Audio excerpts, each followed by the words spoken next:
आए नए साल के दूसरे दिन केंद्र सरकार को बड़ी जीत मिली है। सुप्रीम कोर्ट ने 2016 में केंद्र सरकार द्वारा किए गए नोटबंदी के फैसले को सही ठहराया है। जस्टिस अब्दुल नजीर की अध्यक्षता वाली 5 जजों की संवैधानिक बेंच ने 4:1 के बहुमत से नोटबंदी के पक्ष में फैसला सुनाया। बेंच ने कहा कि आर्थिक फैसलों को बदला नहीं जा सकता है। आज सुप्रीम कोर्ट का एक बहुत ही महत्वपूर्ण फैसला आया है,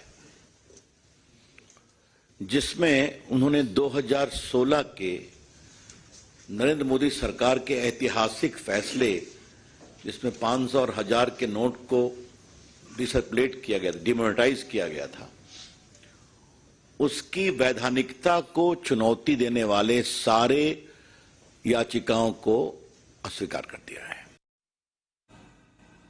हमारे साथ हमारे सहयोगी जी मीडिया संवाददाता अरविंद सिंह मौजूद है। पूरी खबर पर और ज्यादा अपडेट लेते हैं। अरविंद, ये एक तरीके से नोटबंदी पे एक बहुत बड़ा फैसला सुप्रीम कोर्ट की तरफ से आया है, जो कि केंद्र सरकार के पक्ष में जाता है। आपने पूरी हियरिंग को अच्छे से समझा है, समझना चाहेंगे सुप्रीम कोर्ट ने क्या क्या यहां पर कहा है इस पूरी हियरिंग में, और कैसे 4:1 के बहुमत से नोटबंदी के पक्ष में फैसला सुनाया गया, जो बेसिकली सरकार ने जो फैसला दिया था वो सही था, ये मानना है कोर्ट का। बिल्कुल स्वाति, सुप्रीम कोर्ट की संविधान पीठ ने 4-1 के बहुमत से माना है कि नोटबंदी का फैसला लेने की जो प्रक्रिया है उसमें कानूनी तौर पर कोई खामी नहीं थी। जस्टिस गवई ने बहुमत का फैसला पढ़ा और उन्होंने 4 कसौटी पर यह माना कि इस फैसले में कानूनी तौर पर कोई खामी नहीं थी।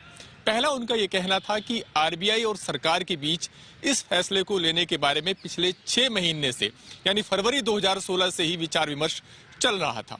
यानी याचिकाकर्ताओं का जो ये कहना था कि केंद्र सरकार की तरफ से एक चिट्ठी आरबीआई को भेजी गई, उसके बाद आनन फानन में आरबीआई के सेंट्रल बोर्ड की एक मीटिंग बुलाई जाती है और उसके बाद तुरंत प्रभाव से आरबीआई की तरफ से एक सिफारिश भेज दी जाती है और उसके बाद सरकार नोटबंदी की घोषणा कर देती है।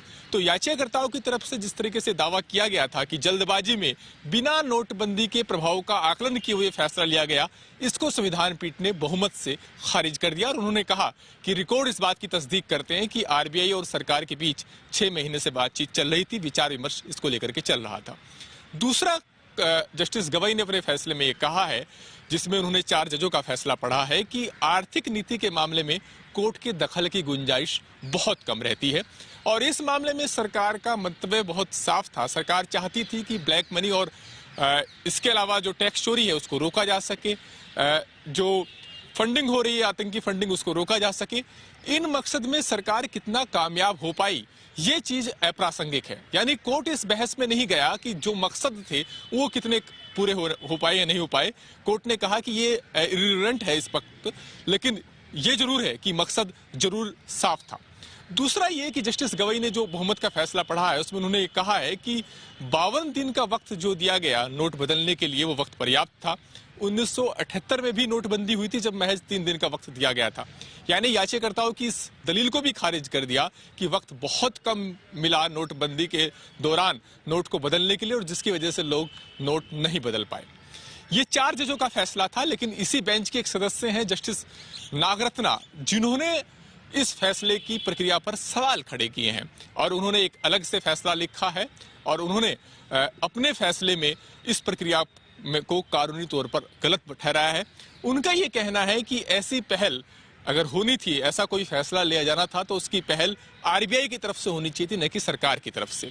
उनका ये भी कहना है कि ऐसा लगता है, रिकॉर्ड इस बात की तस्दीक करते हैं कि आरबीआई ने स्वतंत्र रूप से अपने विवेक का इस्तेमाल नहीं किया। यानी सरकार ने जो कुछ निर्देश दिया, सरकार ने जो सिफारिश भेजी, एक किस्म से उसी को ही मूलतः आरबीआई के सेंट्रल बोर्ड ने दोबारा से सरकार को भेज दिया। क्योंकि उन्होंने इस पर भी सवाल उठाया कि महज 24 घंटे के अंदर इस फैसले को लागू कर दिया गया। एक सवाल उन्होंने ये भी उठाया कि सरकार अगर इस तरह का फैसला लेती है तो संसद को विश्वास में लिया जाना चाहिए था।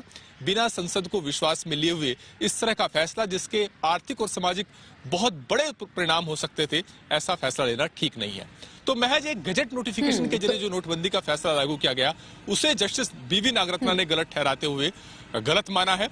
लेकिन चूंकि ये संविधान पीठ के 5 सदस्य थे और 4 जजों की राय ये थी कि इस फैसले की प्रक्रिया में कोई खामी नहीं है, लिहाजा हम ये कह सकते हैं समग्र रूप में कि संविधान पीठ ने माना है कि यह फैसला कानूनी तौर पर गलत नहीं था, इसकी प्रक्रिया में कोई खामी नहीं थी।